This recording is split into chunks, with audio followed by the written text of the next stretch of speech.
السلام عليكم ورحمة الله وبركاته. أنيقو عبد الرحمن عمر كاهن ومقالة أوتوا جوجا. ما أنتنا تاريخ هاي كون لابد يكون يلبي طبعاً بشيكو بعد ديسمبر. حالكن وحنو جوجنا سيدا أن هروش شغني كلن كي جوهري سي يعني هي official أن هو أن كواق بلاي إن النقض مسؤول نور أمريكا حسب سيدي حسب سيدي مدو باللجوجو هذا يا العبوري سيدنا وان كسوقري واسي يعني هي أن معجزة وي كهر وجمان ترجلين لكن سمر كان مغلي أنا أركي وذا عمر علم خير ومدحوينا كا هذا الكيسي يو إن كلو أنا أذكر نقان محمد رباش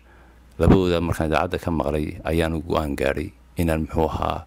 أنا صعدة وتجو محمد رباش أو هذا أور كاسي وان دقيستي وأور الحادية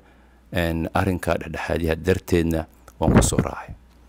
يو أضيق عمر علم خير أو إن تاريخ له أو لقرنيو مركا أركتيدو ذا السياسات يو تاريخ ذا شخصية ذا عمر علم خير iyo muxuu ahaa mabda ay aaminsan yihiin oo ah mid aan waan aaminsanahay oo ah in la raadiyo waxa la yiraahdo cod muxuu ahaa dhexdhexaadiya maanta sidaan ognahay reer Djibouti muddo yani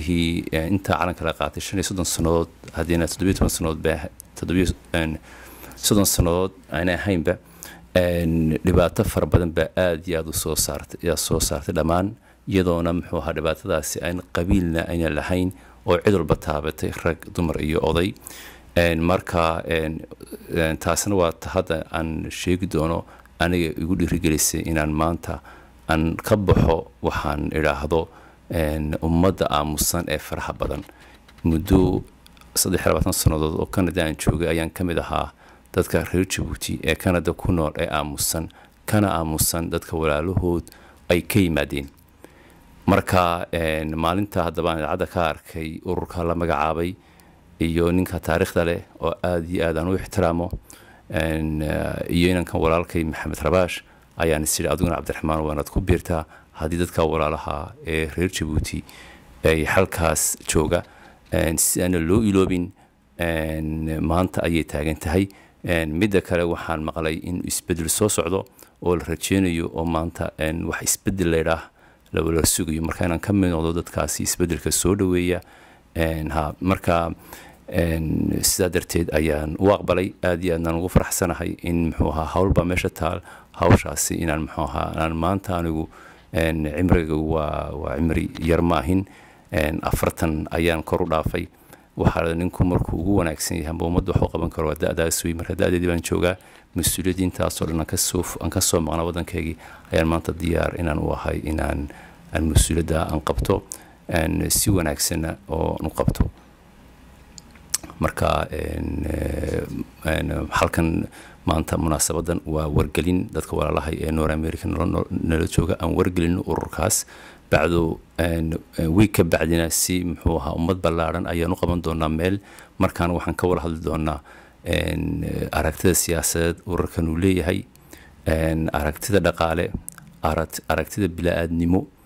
iyo muxuu ahaa wixii kale ee ururku ummadda reer Djibouti ugu baqayo iyo isbedelka uu rabo inuu sameeyo isbedelkaas oo anigu hadda jeeran ku soo cesho intaan qof aan bedelin ummadna aan bedelin aniga isbedelay ana waxaan diyaar u ahay horena waan isku bedelay diyaarna waan u ahay wixii dhinacayga iga qaldan inaan bedelo dadka walaalahayna isbedel wanaagsan iyo hawo wanaagsan dadkii uu keena ee ka mid noqdana aan noqdo jazakallahu khair wa salaamu alaykum wa rahmatullahi wa barakatuh halkan waxaan ku mahadnaqayaa ninka walaalkay maanta isxil saaray iyo shabakadan muxuu ahaa kulanka oo in muddo muxuu ahaa 12 sanadood hadda si muxuu ahaa joogtaa had iyo jeer danta Soomaalida iyo reer Djibouti dananaya anigana waxay tahay qofkaas iyo ummadda shabakada wada una kama hadii kamid yahay tusaale ay dadka reer Djibouti u tahay ya xaalado consistency والسلام عليكم ورحمة الله وبركاته.